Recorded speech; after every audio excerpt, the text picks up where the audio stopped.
Chyke went out last night. Why are you always trying to like get on me every time? I'm trying to be. People, I'm actually complimenting you. I'm like, I wish my life was that entertaining. That's a compliment, really. You're trying to get people to go. Where'd you go, Chyke? You see that? I know. Good question. Ask him. Where did you go? I just hung out with friends. Nothing. Just chilling, just hanging. And just so everybody knows, it was socially distanced and all that. We were outside and so. You had your mask on? Yeah, I had my mask on. We're still in a panoramic, even with all these vaccines going around. We're still in a panoramic, okay? Wow, really? And you know what? One of these days, I'm gonna get on you so bad. And where's your bougie tea, man? Where's that bougie ass tea? Not bougie. Does she have that? Thank you. Welcome, hot, so I'm not welcome, bougie. Welcome, bougie. Welcome back, bougie. I like to see that. All right, y'all. Whatever, man. Anyways, we're not going to get into your rendezvous from last night. All right, you guys. Welcome back to another episode of SS Chat with Chyke and G. He is Chyke. I am G. Today we have a special guest on the show, a young lady right here. Her name is Olivia. Olivia is 25 years old. This show is all about talking about a defining moment with your battle, your journey with sickle cell. But Olivia's defining moment is more of a testimony, right, Chyke? Yep. Yeah, it is. I mean, yeah, because it's amazing to me. So we wanted to have her on here to be able to tell her story. How are you, first of all? I am amazing. It's a beautiful Sunday. I'm just really excited to be with you guys on here because I saw you guys' clip. I'm like, OMG, I have to reach out to them. I'm excited to be here. Really, really excited. Yeah. So Olivia, where are you from? Where are you from? Let the people know. So I am from New Jersey, Newark to be specific, but I live in Atlanta. But both of my parents are from Nigeria, Imo State. So okay, all right, Imo State in the house. So you are first generation Nigerian American. Absolutely. Yep. All right, our Igbo sister in the house. I think your story was really important because a story that could be really informative to a lot of people, and it could be a life changer. Yeah, I really want. And it's unique. Huh? And it's unique as hell. It's so unique too. Yeah, so that's why we really wanted you to come on here because this is about helping the community, helping other people. So we're just going to give you the floor. Tell us what you want to tell us. What is your journey? I'm a sickle cell disease survivor. So I have an older brother. He was the firstborn to my parents. And then comes me, right? So my parents decided, you know what? Let's get some tests done, right? Let's make sure we're good to conceive and, we're going to give birth to some, healthy children. So they proceeded to go get tested and in this center somewhere in Connecticut, right? And they got the results. Everything was good. So they're like, okay, boom, let's have a second child, right?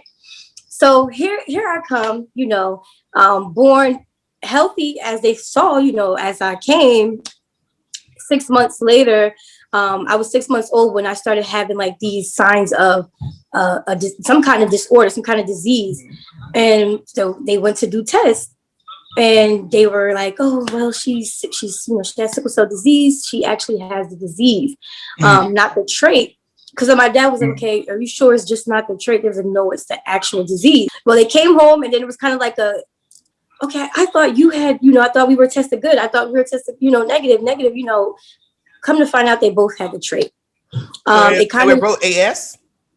They were both AS. And, if two people are AS, someone is bound to carry that disease. Get the disease. Exactly. Mm-hmm. And that happened to be me.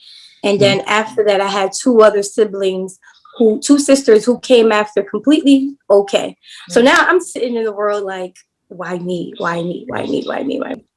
It's really important. I'm glad you noted that. First of all, you're the second child out of 4 kids, right? Yeah. And at one of the past episodes, Chyke, we had talked about how, I asked you what the probability was. Probabilities, yeah. Yes.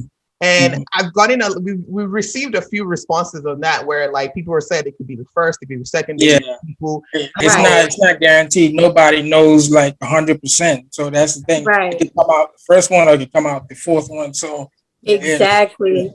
And I have another question. Why did your parents decide to go run tests after the first child? And that's really, really a great question You ever because asked that? yeah, I kind of asked. I'm like, okay, why after? Because my brother he was healthy. He was good. Um, I don't know what made them do that. Maybe sometimes it's a message. Something just makes you want to go and do something that might just be the right thing. Yeah. So what happened afterwards? What, you went through 6 months is when you started feeling like, you started having crisis, and your parents went to run Yes. tests and found out you have sickle cell. So what happened afterwards? Well, so at 6 months when it got really bad, I got really, really sick, and my spleen kind of like, the function of the spleen kind of like filters out the blood and things of that nature. My spleen kind of gave out, so I had to have a splenectomy, and they removed my spleen because it was causing more harm than good. Wow. So when they removed it, now they kind of realized, okay, you have sickle cell. This baby has sickle cell. We have to like give her these transfusions and put on these medications to make sure she's okay. So from there, I started getting transfusions after transfusions, on different kinds of medication, and I just kind of coped with it, and kind of I just adopted the understanding that, okay, this is what I have. Like, this is me. It was I was 7 years old when I started to actually question who I was for real. Like, my mom kind of walked me through this whole journey of this whole sickle cell thing. I was really clueless, and I would have those conversations in the room with just my parents, like, okay, why me? Like, what did I do? Why doesn't my brother or my sisters have it too? Like, I don't understand. And then I was actually, I was 9 when I actually lost my mom on this journey. So it was really tough. Crazy part is, before my mom was giving birth to that last child, she had already given birth to my sister, my second sister. She was actually a blood donor, like a perfect match to be a donor to me. Wow. Nice. It's like mind blowing, because in that process, my dad and my mom realized, okay, she actually is a donor to her sister. She can be a donor to her sister. So let's freeze her umbilical cord blood and save it in the blood bank. So they did that. 8th grade year, I'm graduating 8th grade, and my dad is like, okay, well, this summer, you're not going to have a summer break. We're actually going to do this procedure. And I'm like, what procedure? And he's like, no, we have to make sure that you get rid of this disease. And I'm like, okay, what are we going to do? He says, okay, straight to the hospital we go. I said, okay. And in all these years, you were having like bouts of like crisis. You would go in and out of the hospital, right? Yes. So absolutely, that's a good question. So I lived in the hospital. They knew me by name. Yeah, my dad being a single parent, he couldn't always be in the hospital with me. Maybe the night I might have an attack, he'll be there for the night. Then he had to go tend to my other siblings. So you're in 8th grade, right? You're in middle school, and then your dad says that, okay, you're gonna have this bone marrow transplant procedure. So walk us through that. The first week, they ran several tests, down to even going to a dentist appointment, because they didn't want any loose teeth and all of these things, any infections anywhere in the body. So the first week I ran several tests, and then now the second week they implanted a tube inside of like the biggest artery in my, like, near the heart, and they called it a Broviac with transfusions. For those that don't know, Broviac is kind of like a port. I think in a past episode I might have mentioned that it's kind of like a port.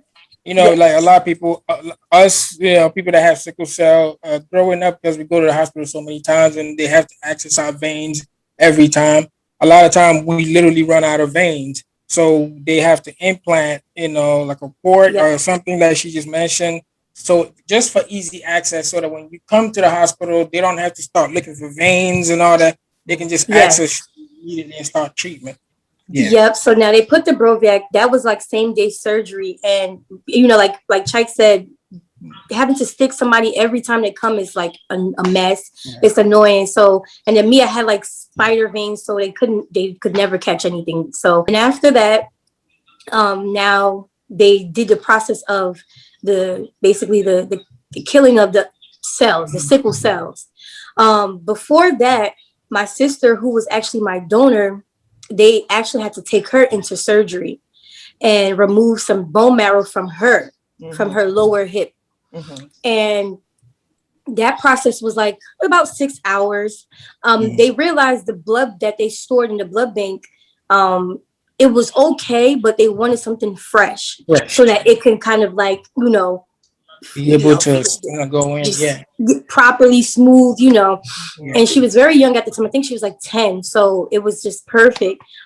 That same night, they did everybody was in the room. It was kind of like, it's either going to go or it's going to reject. And you're going to know right then and there. Wow. So the process is a little straightforward. It's like it's either going to reject or it's going to go through, and you would know right. Yep.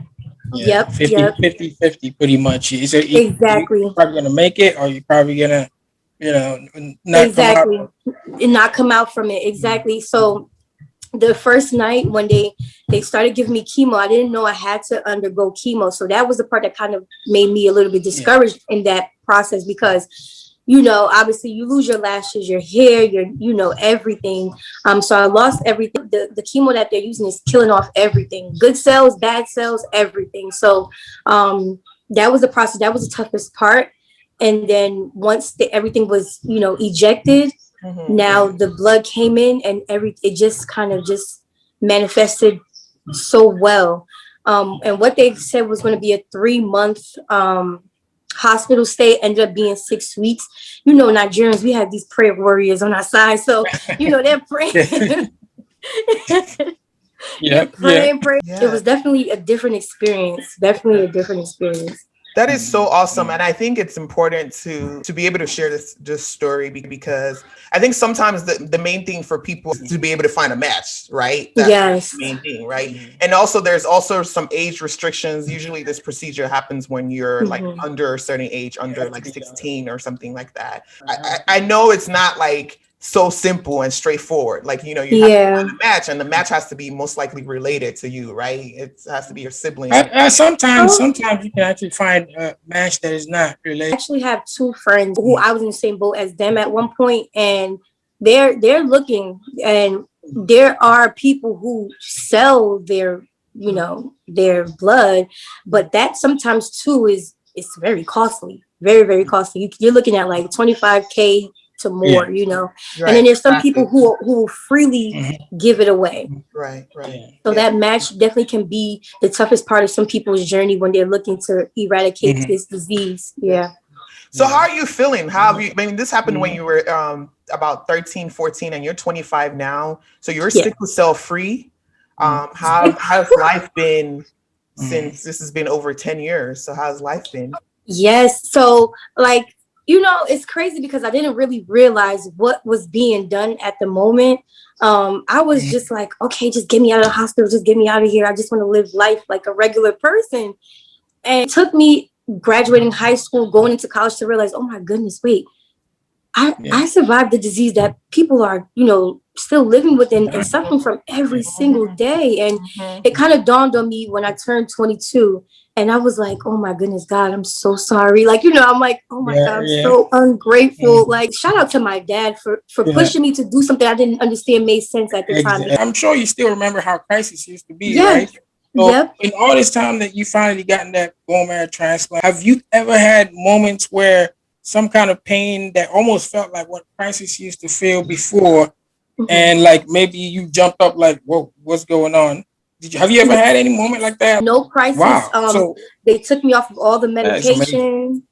Nothing. Yes. Oh my God, that is amazing. That is an amazing story. Thank you so much, Olivia, for coming on and for sharing this with us. Hopefully this could be informative. This could be a help for someone who needs to hear this. And the information is very important, because I know me growing up, my parents, they did not know much about it too.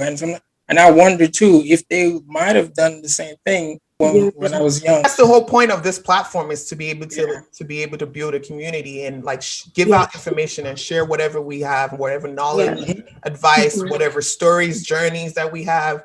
I think it's important. We thank you so much for being on here. Good luck to you, you know, and the rest of Thank you so much, guys.